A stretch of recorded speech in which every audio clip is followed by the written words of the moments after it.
Hey there, Twisters, and welcome back to another jersey unboxing. Now, speaking of jerseys, if you haven't already, check the video description down below for a link to our video announcing the 1K subs giveaway. I wouldn't want you to miss out on that. So, I've got two jerseys to unbox today. Both of them I got through the eBay auctions and paid some pretty sweet prices for them, I must say. So, I got pretty lucky here, and of course, I'm always looking to add excellent jerseys to my collection, whether they are brand spanking new, whether they are heritage jerseys, whether they are vintage. And speaking of vintage, I got a couple here to show. So let's get to it, huh? All right, I'm already digging this one right here, guys. Check this out, guys. We got ourselves the San Diego Gulls.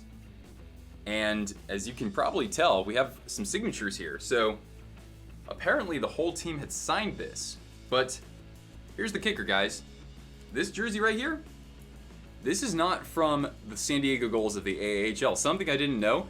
The Gulls have actually been some sort of a hockey team in San Diego for the most part since 1966. And believe it or not, Willie O'Ree was on that team. He was an all-star when they were in the Western Hockey League. So WHL, oddly enough. So yeah, this team, I think this rendition here came later on, of course. So the Gulls played in the WHL until 1974.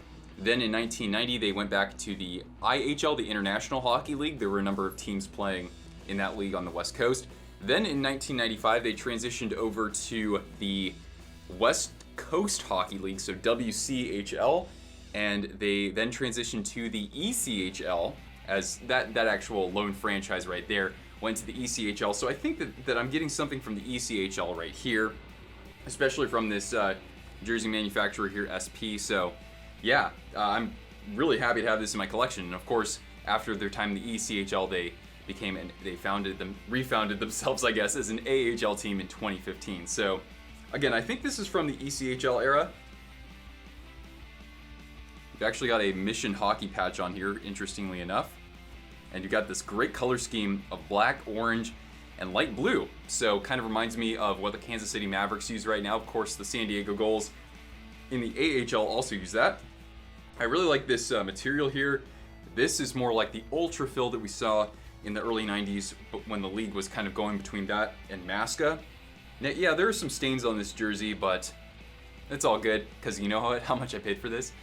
I paid $20.50 and then a couple dollars for taxes. Shipping was free. So, I mean, this deal right here, freaking fantastic. Here, I'll go over to this side now. So, I really like this unique color scheme. Gulls, a lot of seagulls, of course, on the West Coast. And yeah, I like the nice balance of colors here, good contrasting colors. And yeah, I'm gonna put this on. Okay, good. I was a little afraid that this jersey might be too snug on me, but it's just fine. Yeah, I'm overall pretty pleased with this fit because just long enough, not too snug. It's a size small in SP, so yeah, that's probably about akin to what you would expect it to be. Sleeves are good length right here, not obviously going over my wrist here, so I'm liking this. This is a very nice jersey here. And it's funny because the orange and black kind of matches a Barracuda hat that I have, even though those two teams are kind of rivals now that the Gulls are in the AHL. So pretty awesome jersey, guys. I cannot complain about this for 20 bucks. I know I have to clean the stains out a little bit, but come on. Unbeatable price for the most part. Now, let's get to our other jersey. Now, this is an NHL team, so I'm very excited to share this one with you. Oddly enough, even though this team has nothing to do with where this person is located, this seller is actually in Sacramento, so only about 2 hours away from where I am.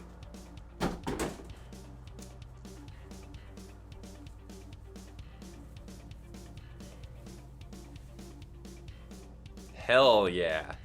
Now, if you guys could tell, this is the Christmas jersey, even though I know that this is probably going to look like black here. So the Devils wore this from 1982 when they first moved to New Jersey from Colorado. And they had this jersey until 1992. So here's the thing, guys. So the Devils didn't win the Stanley Cup in this jersey. And actually, a lot of the legends that you know about on the Devils didn't wear this either. Or if they did, it was just for a couple of games. So here we go. So the guys who are more commonly associated with this era of jerseys for the Devils, Ken Danico, who leads the team all-time in games played, as well as John McLean. Now, Martin Brodeur and Scott Niedermayer actually did wear this jersey for 4 games each, apparently. So I was looking at their rookie year. So yeah, they were in this for 4 games in the 91-92 season.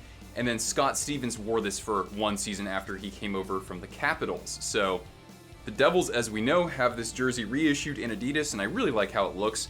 But I only paid, overall, I think I paid $53 for this. So it's not the most common jersey to find either if you're looking for vintage, so I'm pretty happy with this overall. And the Devils have also worn the red jersey, the red and green Christmas jersey, as a heritage. They wore it in Stadium Series in, I think, 2014, and then in some other games during the Reebok era as well. So very nice here. This is a blank, so you know most of my jerseys from this era are blanks, but nonetheless, oh, they're fantastic. I love having these vintage sweaters. This is a CCM with Ultrafill, so it's a little bit meshier, almost kind of akin to Fanatics, but I like that more for the vintage jerseys versus the Masca fill, which is more perforated. The logo, as you can tell, there's a little bit of thread that's missing here, but it doesn't look all that bad, I don't think. Especially from a distance, you can't really, it doesn't stick out like a sore thumb. I like having the vintage stuff anyway, who wouldn't? So this is a CCM large, so oddly enough, it's not much bigger than this jersey right here. So if you're looking to buy vintage jerseys, buy a size up. So I think that when CCM came in later in kind of the late 90s and the aughts, that's kind of when you saw the sizes look a little bit more comparable to what we have now. But even they got bigger after that, especially with Reebok. So anyway, let's put this guy on and see how it looks. God, first of all, I bought my first Devils jersey, I think over 2 years ago. It was one of the first non-Sharks jerseys that I added to my collection. So it's been a long time since I got some NJ, and I'm happy to add this one to my collection. And I think now there are only technically 5 teams in which I only have 1 jersey for them. So I'm looking to collect at least 2 jerseys for every team. Vegas is kind of an exception in that I want to see what happens when they actually have something besides their home and away, so we'll see how their alternate looks.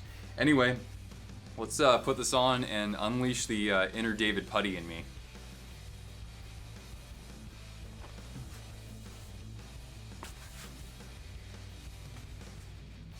Awesome. This is great. It's a very light jersey, actually.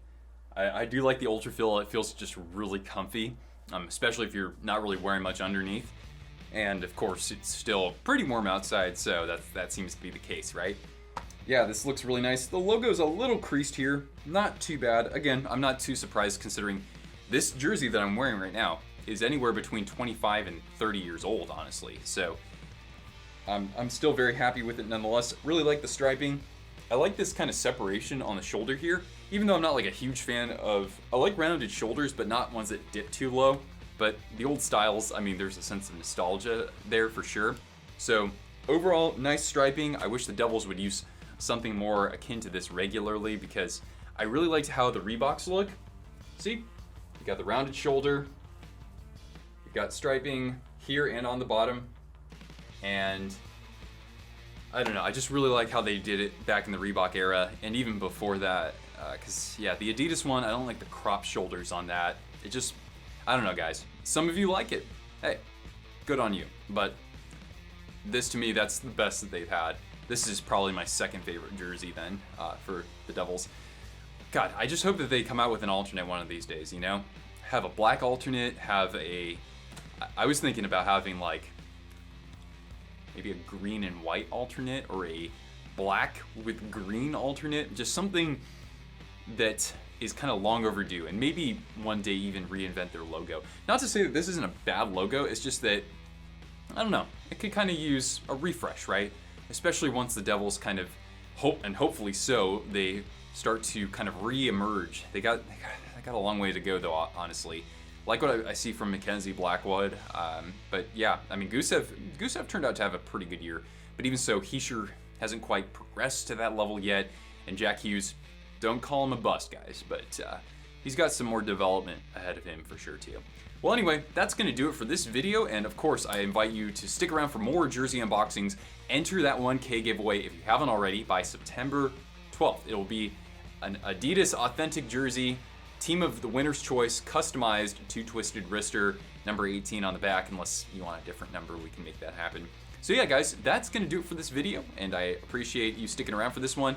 If you enjoyed it, give it a big thumbs up, sub down below, and we'll see you around for more hockey content. Thanks so much for tuning in, everybody. I'll catch you later. Ciao.